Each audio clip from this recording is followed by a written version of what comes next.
All right, I'm back. Hani is not with me. Chat, let me know if you guys can hear me. I know we ended the last stream with some technical difficulties, so let me know if you guys can see me, if you can hear me. Stream is going as normal. Talk to me.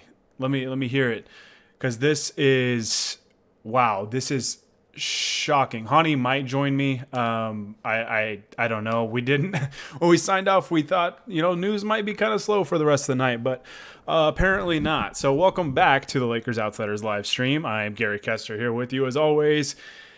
And a shocker, Montrezl Harrell reportedly will sign with the Los Angeles Lakers on a 2-year deal worth, I think it was about $20 million, which is basically the Lakers' full mid-level exception.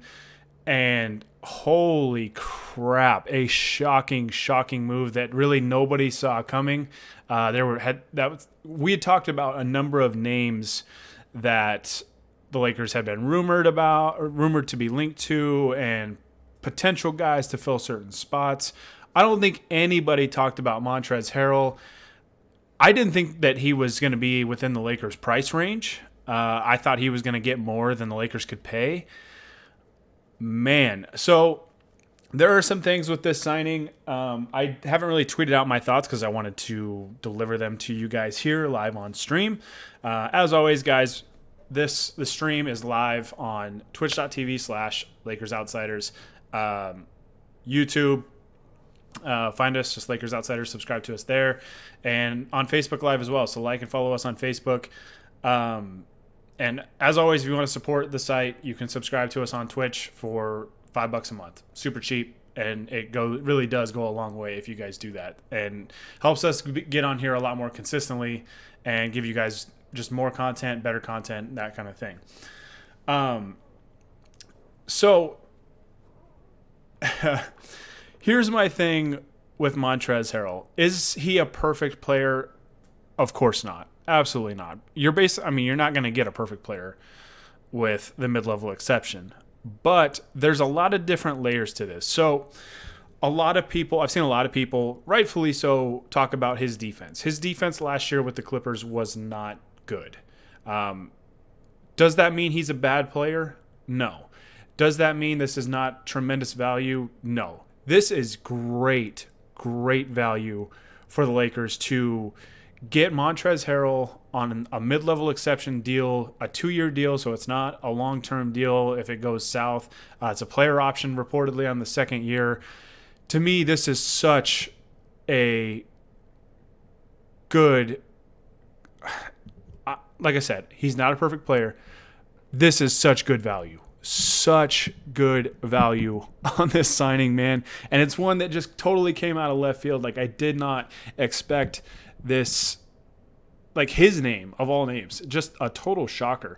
But no, he is not a good player defensively. But there are some caveats with that. All right. So we don't know what the Lakers' final roster is going to look like, but it's going to be different than what the Clippers had. The Clippers were a very good defensive team last year, mostly due to their perimeter defense. Zubats is a pretty good defender as well, but where the Clippers really lacked in terms of player personnel was their front court depth, right? Harrell was essentially their backup center, and he's not really a center, based on just the size that he has. He's a very strong, very physical, very energetic player. He's just not a center. He's not a guy you want playing center. If he is out there with a guy like Anthony Davis or excuse me. Okay, you guys probably didn't hear that pop up. That's good. If he's out there with a guy like Anthony Davis, he's out there with a guy like Marc Gasol, potentially, even a JaVale McGee, a guy that can protect the rim behind him. It's going to look drastically different, I think, than when he's out there as your 5. I think he will probably play most of his minutes at the 4, maybe some at the 5 if the Lakers go small, where they want to switch a lot of different things. It depends on the matchups. And a lot of people have pointed to his individual defense against Nikola Jokic in the playoffs. I don't think the Lakers are dumb enough to just put Harrell on Jokic and just say, there you go. That's what we're going to do. The Lakers aren't going to do that. Frank Vogel is as we've seen, is not as stubborn as Doc Rivers is. And I don't mean to disrespect Doc Rivers in any capacity, but Frank Vogel showed a willingness to adjust and adapt throughout the playoffs. There were multiple stretches where JaVale McGee did not play, Dwight Howard did not play, and he inserted Markieff Morris into the starting lineup coming off of wins. So Frank Vogel is a guy that is going to adjust and adapt, and I don't think is dumb enough to just say, here you go, Montrez, you got to go guard Jokic in this series. That's not going to happen. The Clippers also didn't have an Anthony Davis. The Lakers have an Anthony Davis, unless something drastic changes and he doesn't re-sign with the Lakers, which all reports have indicated he is going to. It's just a matter of how long the contract is. Another thing with Harrell is he gives the Lakers a bit of a different element. Now, Markieff Morris was a guy that very tough physical player, and we don't know if he's going to be back or not. Montrezl Harrell is a very tough physical player, and that dude is an energizer bunny. He just keeps going and going and going. That motor of his just does not stop, and that is something that is really, really valuable for this Lakers team, especially with a short turnaround with this offseason. The Lakers are going to need guys, different bodies that can step up throughout this course of the season so that they can keep everybody fresh. Because when you're asking a guy like LeBron, who's about to be 36, to only have a 2-month off season and, essentially be in camp here shortly. So, I mean, really it's kind of like a month off season when you think about it, because camp isn't far away from starting. So I love this signing. I love it. This Lakers situation is going to be totally different because I think the coaching staff is much different. I like Vogel's staff better than I like Doc Rivers as a head coach. Phil Handy will improve Montrezl Harrell's defense. I'm going to go out on a limb and say that. Is he going to be an elite defender? Most likely no. Will he be better than what we saw last year? I think so. I think Phil Handy, as a player development guy, is among the best in the league, and I think you're going to see that pay dividends with a guy like Montrezl Harrell. And let's talk about the motivation factor. This was the ultimate middle finger to the LA Clippers, saying, I'm going to go take less money and play for your direct competitor right across the hallway, the team that's standing in between you and the NBA Finals. Well, the Nuggets were as well, but the Nuggets, although very good, and I think absolutely need to be taken seriously next year, the Nuggets just lost Jeremy Grant. That's a huge, huge blow to their team. Because in that series against the Lakers, he was their third best player. And honestly, at times, he was their second best player. He was so good in that series against the Lakers. Without that guy, the Lakers sweep that series fairly comfortably. Like, some of those games, I mean, game one was a blowout, but I think some of those games would have been just absolute domination without Jeremy Grant there. Now the Nuggets are faced with a dilemma. I don't know who they stick on LeBron, number one, because Grant was that guy, got that assignment. He's gone. He's in Detroit now, 3 years, $60 million reportedly. And this takes away from the Clippers. Like, you took away a valuable player from your direct, probably biggest threat in the West, and put him on your team. There's a lot to be said about Montrezl's defense. It was not good last year. This is a much different situation. He needs to get better, absolutely. And it would be foolish to just automatically assume he's going to get better. But I believe that he will, because I think that this coaching staff will work with him, and I think the surrounding pieces will be more complementary. Again, the Clippers were really good defensively last year. A lot of that was due to their perimeter talent defensively. The Lakers are going to have Anthony Davis, who in my mind is the best defensive player in the NBA, in the world, really. Best defensive big. It's just totally different. It's totally different, especially if the Lakers get Marc Gasol, who they are reportedly targeting. Man, that front court, I still think JaVale is going to get traded.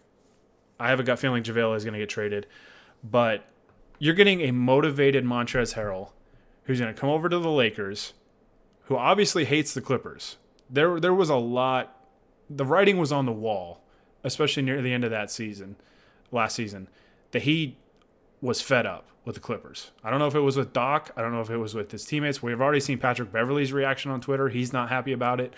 Some Clippers beat writers have said the Clippers players are shocked right now, absolutely shocked and upset, I think, about it. Just a stunning move, and one that I think is just outstanding value for the Lakers.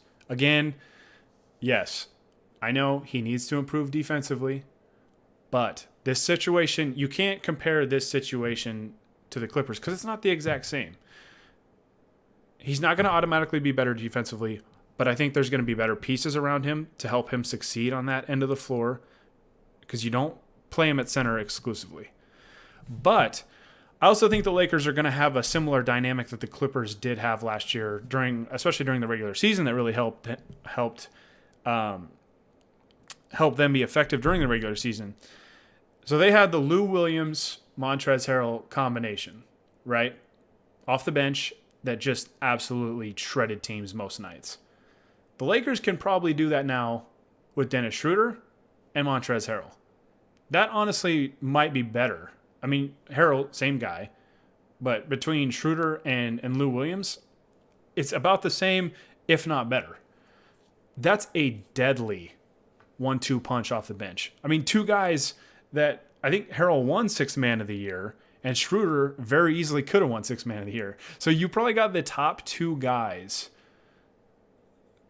to win Sixth Man of the Year, both on the same bench.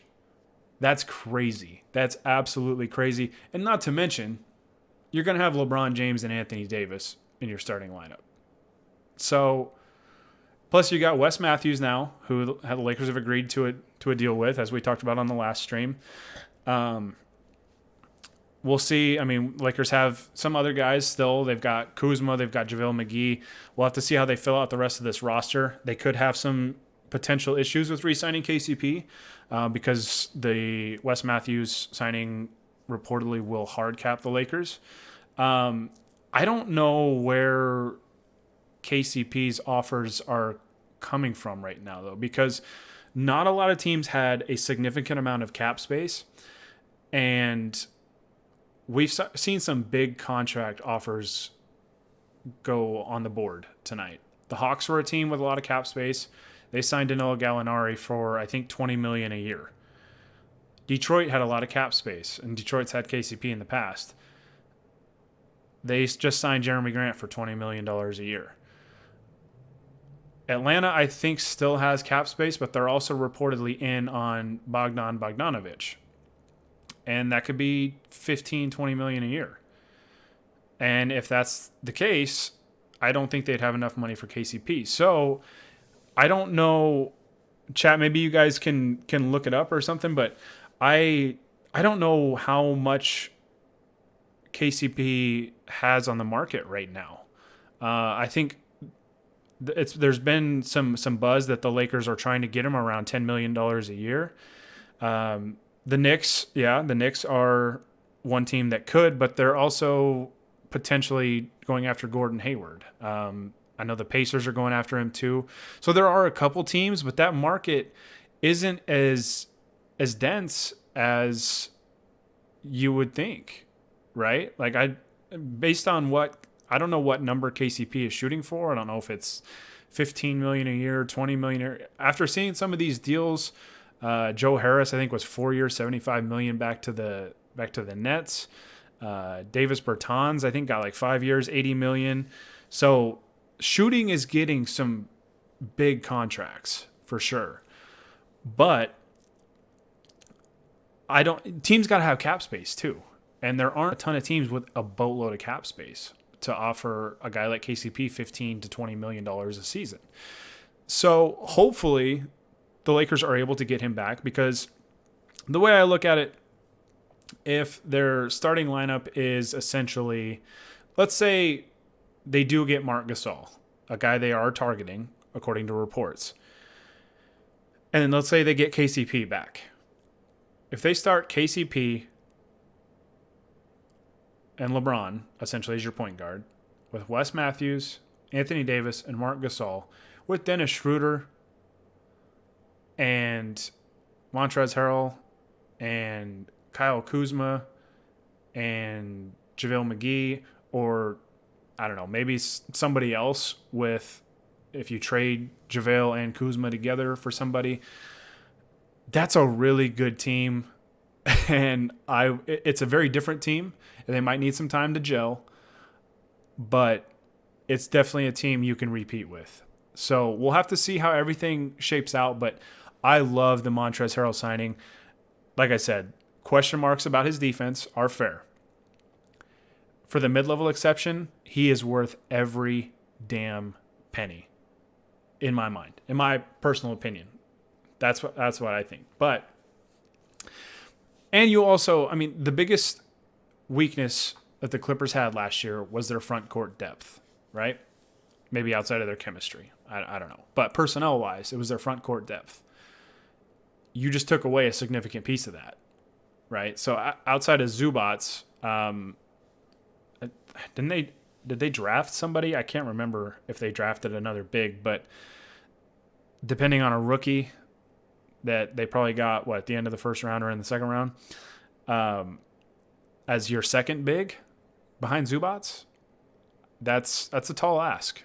That's a tall ask of a young player. So this is a significant signing for the Lakers, and I'm ecstatic, man. I think it was so shocking.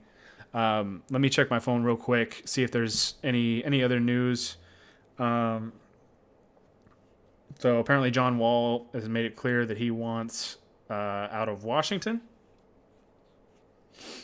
I don't know who's going to be able to trade for him, but man, I'm excited. That was a move that nobody saw coming, and I think it's brilliant. I think it's amazing value, and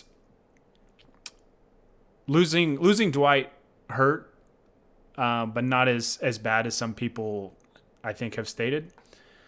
And apparently there was some miscommunication between Dwight and the Lakers, and while he waited for a response for the Lakers, Philly came in after him, and Daryl Morey just has a thing for stealing Dwight Howard away from the Lakers, apparently. So Dwight ends up in Philly, but you get Montrezl Harrell in there, and if you can get Marc Gasol in there, and then you can flip JaVale McGee and or Kuzma for somebody, that would be a hell of an offseason for the Lakers. They have really, I think, improved this roster so far. We'll have to see what goes on with KCP and how they address that starting guard spot. If they get KCP back, man, on top of Wes Matthews and Montrezl Harrell, and assuming they can get a good big for cheap, I'm excited. This was a bombshell, and it was a good one. I think he's a really, really... This is just a really, really good value. You get a good player on a good contract, 2 years, mid-level exception. And if it doesn't work out, he can opt out after this year, and he can try and go somewhere else, and then you've got potentially cap space to work with. So I just think he's going to be really motivated, guys. I really, really do. I really think that he has something to prove this year. He's going to be playing for his next contract. If he plays really well, too, he can opt out and try and get more money. When the league probably next offseason is not dealing with the pandemic anymore, or at least it's very close to being done. So there's a lot of motivation there for Montrez, for sure. And I think that's going to pay dividends for the Lakers.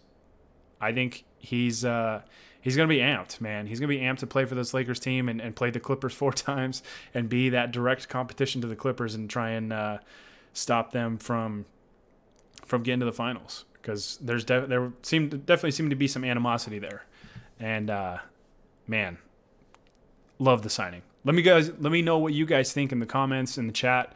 I'm gonna go ahead and dive into the chat and kind of catch up here. Let's see. Let's freaking go. Front court will be nasty. Hell yeah, man. They're going to be physical, and there's going to be nights. I mean, we'll see how they fill the rest of this out, but if they continue to beef up that front court, there's just going to be nights where they beat the crap out of teams, and it's just going to be beautiful. What an unexpected signing. 100% shocker. Absolute shocker. Schroeder and Harrell pick and roll off the bench has me salivating. You and me both. You and me both. It's got me salivating like I do for a Popeye's chicken sandwich. They are just going to shred opposing teams' bench units. It's going to be absolutely beautiful, and I can't wait. Let's see. All right, cool. Sound is good. Pick and roll is about to be crazy this year. Don't really like Harrell, but Pelinka gets the benefit of the doubt, and that's what we talked about a little earlier. There's probably going to be some unexpected moves. This is one of them. Pelinka has proven that he should get the benefit of the doubt. He really won big on the margins last year in the buyout market, some role player signings, some trades, and stuff like that. So I give him the benefit of the doubt, and yeah, I'm on board. I'm fully on board with the sign. I think it's great value. So he's going to feast in offense. That's a given, but damn, I hope we get good wing defense. I think we will. I think the Lakers' defensive scheme last year was really good, and when they had breakdowns, you got big AD back there, man, to help out a lot. And I think that's going to help Montrez a lot defensively, to have a guy like AD or potentially a shot blocker like JaVale, or if you get Marc Gasol, a very smart player in Marc Gasol. So I think the Lakers will definitely address that and try and remedy that issue as much as they can. But I also think Phil Handy working with Montrezl Harrell on the defensive end is going to be a very, very big positive for the Lakers. Hopefully he can really improve on that end. So let's see. He hated his teammates. Yeah, that Clippers locker room did not sound like it was a fun time last year, man. Winning typically solves all problems, but they won a lot of games, and it just seemed like they had a lot of issues. And I don't know how much of it was Doc and how much of it was the players. But yeah. Did I say Montrez wasn't a great player? He's a very good player. I don't remember if I didn't say he was great. I said he wasn't a perfect player, but I'm all aboard this signing. So relax. Reminds you of a prime Fareed. Yeah, I mean, similar type of player, man. Guy that just works and works and works and works. Really good offensive player, pick and roll guy. And that's another thing, an underrated aspect of getting Montrezl Harrell is the screen setting. Like, I know a lot of people, it gets overlooked a lot. And it seems like something that is so simple that it's not that important. But having good bigs that can set solid screens opens up a lot of things for you offensively. And Harrell is a guy that ideally will set a lot of screens in the pick and roll game, and he'll dive to the basket and finish around the basket and clean up on the glass and do all that dirty work, because that guy just works. Just a tireless worker. The motor never stops, and that's such a huge boost for this Lakers team. So maybe the chemistry within the Lakers will boost his overall play performance. Yeah, it could be. You know, I thought the Lakers got a few guys to overperform last year, and their chemistry had a lot to do with that. They were a very close-knit group, and it paid dividends. It definitely paid dividends. So hopefully we see some of that kind of resonate with Montrezl Harrell this year as well, playing just ideally in a better situation. So could see Kuz and JaVale traded. I absolutely could too. We'll have to see what the trade market looks like for them, but I kind of expect JaVale to get traded because he opted in. I think the Lakers were ready to move on, but he had a player option, so I could see them trading him to another team, and I think another team could or will be happy to take on a fairly cheap deal for him, for a guy that has been on championship teams, has been in this league for a while, and still, you know, can do some things here and there that can help a team. So let's see. Brad Turner's tweeted that KCP wants to re-sign with the Lakers. It's a numbers game. That's really good news. But, oh, hold on. Okay.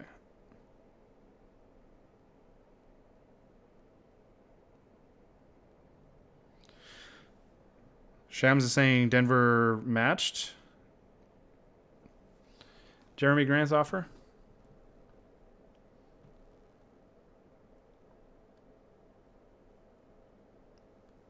Oh, okay.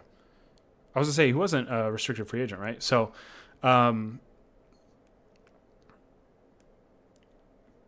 it says Grant enjoyed his time in Denver and wanted enhanced offensive role with Pistons. So it sounds like Grant is still going to the Pistons, which is huge. Seeing seeing Denver lose Grant is a big win for the Lakers and big for all other Western Conference competition. So, is there any more wings that we can sign for like the vet minimum? There's some guys out there. The popular name is Mo Harkless. I don't know how much he's going to get on the open market. He might be able to get more. Maybe he decides to sign with the Lakers for the minimum and try and chase a ring. But I don't know. There's a couple guys out there, but Harkless is probably the most popular name. So we'll see if the Lakers can do something with that. But yeah, let's see. Who are the centers left that Clippers can sign? They could go after Marc Gasol. I don't know if they have like the mid-level to offer Serge Ibaka. I don't know what the Clippers cap situation is like, but they would definitely have some work cut out for them to fill the void where Montrezl Harrell is leaving behind and really bolster their front court depth, because that was a weak link for them last year. So we'll have to see how free agency pans out, but that's still a big hole in their roster right now is that front court depth. So let's see. Is it official yet? I need to know. Is it official? So no deals are official. Deals can be or agreed upon here in a couple days. They can officially be signed. Very rarely is a deal agreed upon and then not signed. I mean, we've seen it with like DeAndre Jordan in the past, but I don't think anybody's got anything to worry about. Usually when a guy agrees on a deal, teams back off and they usually don't have any issues. Usually. It doesn't happen every time, but I wouldn't be overly worried about it. Let's see. Don't know how to feel about this. If we sign Marc Gasol for vet minimum, then I guess I'm cool with it. I love the deal, but if you add Marc Gasol for the vet minimum, it's an absolute home run of a deal. Yes, the Lakers have to sign more people. They're going to sign some other guys. They got to fill out this roster. So plenty of work still left to be done. Let's see. Let me catch back up. Who do you think will be our next signing? I think it's going to be Gasol or KCP. I know that's the easy answer because that's what we've been hearing, but I think it's one of those two. Ideally, if they can get both, like I said, that's a home run. That's an absolute home run. So we'll have to just wait and see. I mean, we never know when news is going to drop. I mean, Hani and I both thought that. Okay, Shams clarified his tweet that the Nuggets matched the same offer from Detroit, but Grant still wanted to go to Detroit for a bigger offensive role. So Grant is still going to the Pistons. But free agency changes. There's twists and turns all the time. All the time. As we saw, news died down for a little bit there, and then boom, Montrezl Harrell is going to the Lakers. So, but at so Dennis, yeah, it's a nice backup 1-2 punch, an amazing value at the mid-level exception, but in crunch time, can he play along with AD, Braun, and company? Maybe in some matchups, but at the same time, not everybody you sign has to be in your closing lineup, right? You have to. It's up to the coaching staff to figure out what their best closing lineup is going to be. I would anticipate a lot of times Harrell is not in that closing lineup, but that doesn't mean that the 20 to 30 minutes a night that he plays aren't going to be important, because I think they will be important, and I think he's going to give the Lakers a lot of good minutes. So, and I understand people that might be a little concerned scheme-wise or about his defense, but I trust our coaches as well, and I think that's going to be a significant factor, as I trust our coaching staff to coach him up, improve him defensively, fit him into this scheme, and fit him alongside all these pieces. But I'm really, really optimistic about this. They can help rest AD and LeBron. Yep, 100%. I was talking about that earlier, and that's going to be key going throughout this season with such a short off season. Would feel better if Dwight's still with the Lakers. Let's go get Mo Harkless. I agree on Harkless. I think that would be a great signing. This has been a great first day, 100%. I love what the Lakers have done so far, and I'm excited to see how they fill out the rest of this roster. Let's see, regular season it saves us for sure, but I'm just concerned who's going to play our 4-5 next to AD Bron during critical playoff moments. Ideally, it's a switch big with a shot, but yeah. And that's the thing is we don't know who's going to be on the roster yet, so I'm not overly concerned about it. If you can get Markieff Morris back, that's great. The thing is, too, with this Lakers team, if they bring back even some of the guys from last year, they've got a number of guys I think that they can mix and match lineups with that can close games. You could even put LeBron at the 4, right? And AD at the 5, and say Wes Matthews at the 3, maybe KCP at the 2, and Caruso at the 1. That's a really good defensive lineup, right? So you can mix and match probably a number of different ways, I think, and still have really good combinations to close out games. And it depends a lot on your matchups as well, right? Like the Lakers saw some very different matchups in the playoffs. They started with Portland, who plays a traditional 2 big lineup. They played Whiteside and Nurkic, 2 7-footers together. And then they had guards that could shoot the ball from 30 feet out. They figured it out. Then they played the Rockets, who played very small ball and played very fast and spread you out and shoot a lot of threes. They figured it out. Then they played the Nuggets, another team that's a little more traditional. Somewhat traditional in terms of a size perspective, but they run a lot of their offense through their postman and Nikola Jokic. And Jamal Murray was a problem for a good part of that series, and Jeremy Grant was a problem. Grant's no longer there. So it depends a lot on the matchups, guys. It really, really does. And I trust Frank Vogel to figure that out and this coaching staff to find the right combinations and put the puzzle pieces in the right place. So I'm not worried. Everybody should be pretty optimistic about this because the coaching staff, along with Rob Pelinka and the guys on this roster that are coming back, should get the benefit of the doubt. So let's hope Lakers don't run into Jokic in the playoff again now that Dwight is gone. I mean, Jokic is going to be a problem. He's very, very good. He's a really good player.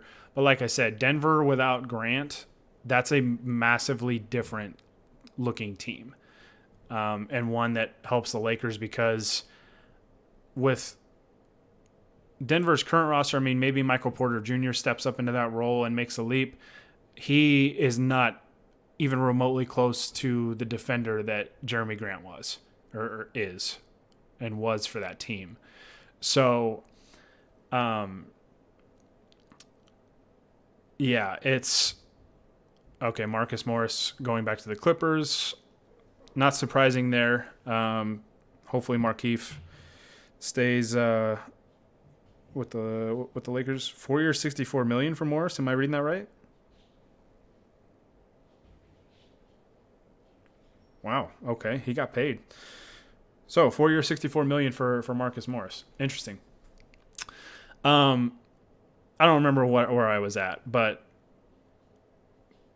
giving the Lakers the benefit of the doubt. I think they'll be able to figure it out. Oh, the Nuggets, right. Jokic is going to be a problem. Murray's a tough cover. Without Grant, we'll have to see kind of how they fill some spots, but that's just a much different looking team without Jeremy Grant, who caused the Lakers a lot of problems in that series, and he's not there now, so that's huge. All right, trying to catch up. Marc Gasol is a smart defensive vet with decent weight on him along with the 3 ball, so it was a good matchup for Joker. Absolutely. If the Lakers can get Marc Gasol, that's huge. Very smart defender, add some more beef in the middle, and I mean just a smart player overall. Good passer, so he can play make a little bit for you and can shoot the 3, can shoot the jumper and create some more space for AD and LeBron to operate with and Schroeder to operate with, and he would be a really, really good fit. So hopefully the Lakers can convince him to sign on, and that would be great. He does have a championship, so maybe he still wants to get paid and not chase another ring, but who knows? We'll have to wait and see. What happened with Dwight? Lakers didn't offer him any contract or what? So I think it was Chris Haynes with Yahoo, I think. Basically, according to reports, the Lakers wanted Dwight Howard back. They wanted to work on it. So they were discussing the framework of a deal that sounded like 1 year, just north of $3 million. And so Dwight thought that meant they had a deal agreed upon. The Lakers had not submitted that for ownership approval yet. So they reportedly they had to talk to team ownership to get an approval for an official offer. And while Dwight was waiting, I guess he waited for about an hour, Philly called and was very aggressive. Joel Embiid called and tried to recruit him. Daryl Morey tried to recruit him. And they got a deal done very quickly with Dwight Howard while he was waiting to hear back from the Lakers. And I guess there was a breakdown in communication. So Dwight thought he had a contract offer, but it was more so just kind of a tentative framework of a deal. And the Lakers' communication broke down somewhere, and Dwight, in that hour, went ahead and sorry about the dog barking in the background, but went ahead and signed with the Sixers. So apparently that's what happened, according to reports. So let's see. Desmond about to be waived and stretch. Forgot the source. Can be a good pickup. I'm drawing a blank on who you're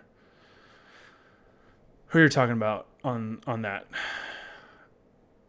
I don't know. Let's see. When are the Knicks going to get some players? I honestly have no idea. I don't know what the hell is ever going on with the Knicks. Harrell is with Clutch. We don't have anything to worry about. Yeah, that's another thing too, guys. If you're worried about a deal falling through or it not becoming official, the Lakers have a very strong relationship with Clutch, and yeah, don't worry about that. So maybe we can already slot one roster spot to Jared Dudley. The Lakers are in contact with Dudley. It sounds like there is mutual interest on bringing him back for a veteran's minimum. So I wouldn't be surprised to see Dudley come back and be kind of that locker room leader, that veteran guy that can play that type of role for them. He was good in that last year. And I think that little things like that go a long way in terms of your team chemistry and stuff. And another thing too, people I think are forgetting about Talen Horton-Tucker. I'm telling you, this kid's going to have a role with this team next year, and I think he's going to surprise some folks. I really do. So another thing with Harrell that some of you guys are bringing up is Harrell's still young. I believe he's still 26 years old. So the Lakers got a bit younger and probably a little more just athletic, a little more energetic, tough, physical. That's another. I mean, there's just a lot of good things about this signing, and I'm really excited. Bevers, you nailed it. Excited about the offensive firepower that we have, because this team won the title last year with their defense, 100% with their defense. I mean, they had moments where their offense was obviously very good, but it was always about defense with them. When they brought it defensively, they were absolutely suffocating. We saw that in the last game. Game 6 against Miami, the championship clincher, they just were absolutely swarming defensively, and it was just unbelievable, beautiful defensive basketball. This team, we'll have to see if they're as good defensively. They're going to be better offensively. I feel pretty confident in saying that. Are Phil Handy and Jason Kidd staying? Yes, I think we answered this on the last stream. Phil Handy, it sounds like he is staying. I think he said multiple times he wanted to run it back. Jason Kidd, I think, interviewed at a couple other places but did not go there, so it sounds like he'll be back as well. DeMarcus Cousins is a possible vet minimum signing, so we'll have to kind of wait and see on that. Yeah, that 4-year, $64 million for Marcus Morris is that's a lot of money. That's a lot of money, especially when they paid a first-round pick for the guy. And, yeah, I don't know. The Lakers got Markieff on the buyout market, and Markieff was just as good, if not better. So, let's see. Would you do a sign-and-trade with KCP and Bogdanovich? I've been hearing that idea. I would consider it for sure. If KCP if you just can't come to terms with KCP on a number, if Bogdanovich is a guy you can get in like a sign and trade, then hell yeah, absolutely, I would consider that. Bogdanovich is a damn good player as well. We'll have to see. Atlanta can offer him more money. He's also a restricted free agent, so the Kings could just match any offer for Bogdanovich if they would like. So we'll have to see. I would prefer to just have KCP back because he was really good. He was really, really good last year for the Lakers, man, especially in the playoffs. He was consistently their third best player for most games in the playoffs, and I really want to see him back. He's perfect for that role that they need at that spot, and the continuity there would be really, really good. So hopefully they can get KCP back. Marc Gasol wasn't happy Lakers traded Powell. Mark is okay with playing Lakers now. We'll have to see. We've just seen reports that the Lakers are targeting Marc Gasol. And another thing you have to factor in with that is this is not the same management team that tried to trade Powell. That was Mitch Kupchak. That was Jim Buss. This is Rob Pelinka and his crew, right? This is a totally different front office regime, and there's also been a lot of time that's passed. You know, they say time heals all wounds, so maybe, you know, they've gotten over it. We'll have to see, but I don't think that would really be an issue because it's not the same management team that dealt with the end of Powell's contract when he was a Laker. So let's see. Nerlens Noel is another possible guy. I think he either was with Clutch or he still is with Clutch. I can't remember if he's still a Clutch client, but that could factor in as well. If the Lakers could get him, that would be another really, really good free agent pickup to kind of bolster their front court depth a little bit. I think Trez will improve his defense on Lakers. I do too. I trust this coaching staff to improve that there. Any word on Lionel Hollins? I don't think we've heard anything about that. We'll have to just wait and see. He obviously couldn't join the team in the bubble, although Frank Vogel did say that they maintained their dialogue with him and still basically kind of kept him in the loop and, you know, valued his feedback and everything. I don't know. He couldn't join him in the bubble because of the age concerns with COVID and all that stuff. So hopefully at some point this year he can rejoin them. I haven't heard that he's not part of the staff anymore. So it's probably just going to come down to COVID restrictions and stuff like that. The Lakers, maybe he's there for home games just because the Lakers are not allowing fans for their home games for the foreseeable future until something changes. So we'll have to see on that. Somebody asked what will happen to Rondo. I don't think Rondo is going to be back. I mean, you can't rule it out, but there's just been so much smoke where, you know, their reports are saying that the Lakers are kind of operating under the assumption that he won't be back, that he's going to get, and especially with the full mid-level going to Montrezl Harrell, I don't know.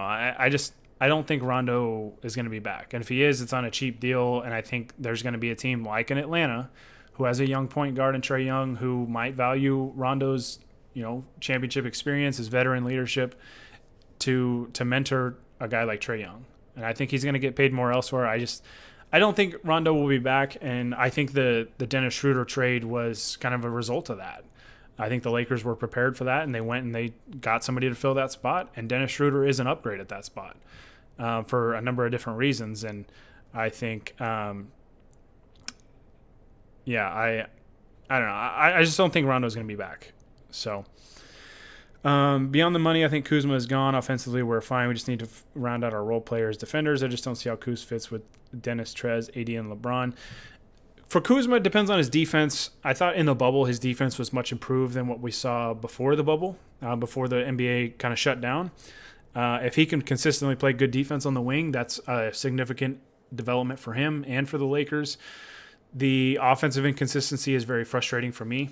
There's a lot of wide open shots that are generated for him and isn't able to knock them down, and the defense is still up and down. If he can consistently play good defense and even shoot like a 37% from three, I think that would change my opinion quite a bit on Kuzma. But at the same time, I just have a hard time seeing the Lakers paying him what he thinks he's going to get. There's been rumors that he wants about $17 million a season annually, and I don't think the Lakers are going to give him that. I'd be shocked if they gave him that, unless he just comes out guns blazing this season and is a 20-point scorer on high efficiency and plays good defense. Like, I just have a hard time seeing him getting anywhere really close to that, because he's just been wildly inconsistent. His highs are really high and his lows are very low. The peaks and valleys, they're great, but they're also really bad. So he's got to get more consistent for me to feel confident in the Lakers trying to sign him to a long-term extension. So those of you guys that are following on Twitch, on Facebook, subscribing on YouTube, thank you guys so much. It's been a lot of you guys tonight. Too many to just go through all of them. Just know that I see it. We appreciate it so much. We always appreciate the support, and we love conversating with you guys. I love when you guys jump in the chat and bring your questions and your comments and all that stuff. I love it. I love the feedback. I love it.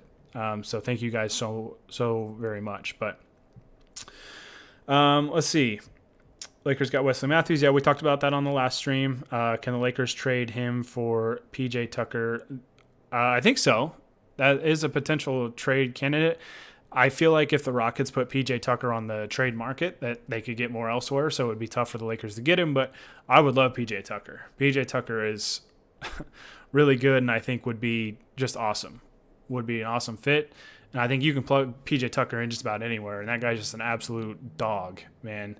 Just a tough physical guy that knows his role, isn't going to do anything crazy outside of his role, and was asked a lot last year in Houston to basically be their center at 6'6". I mean, that's tough. So I think he'd be a really, really good fit. I don't know. I don't think the Lakers would have enough pieces to get him, but I would love to be surprised. I'd love to be wrong on that, because I would love to have him. So we still got Caruso. Hell yeah, we still got Caruso. Big piece, man. I want to see him with an expanded role next year, and him continuing to bring that defensive energy, that defensive effort, and hopefully his shooting continues to improve and gets a little bit better. And because if that happens, he's a very, very positive player on the court and should get more minutes. So Craig Schultz, thank you so much for the compliment. I really, really appreciate that. Would you take Boogie over Gasol? No, I would not. I like Boogie. Gasol, I think, is more so what this team would need. I think with the bigs, you need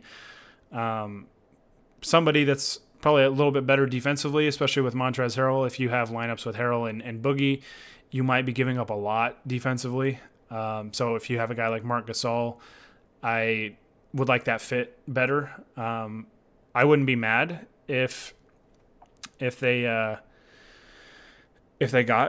DeMarcus Cousins, but my preference would be Marc Gasol. So Lakers got Wesley Matthews. That's more shooting than Danny Green. I don't know what their percentages were last year. They were probably pretty close. Hopefully Matthews hits a lot more of those open shots that Danny Green struggled at times with last year. And hopefully they just got some more guys to hit those wide open shots, because, they're going to be there. You play with LeBron and AD, you're going to have a lot of wide open shots. So his confidence has dropped tremendous since he's become a bench player. He needs to build that self-confidence again and just dedicate himself in becoming a great wing defender.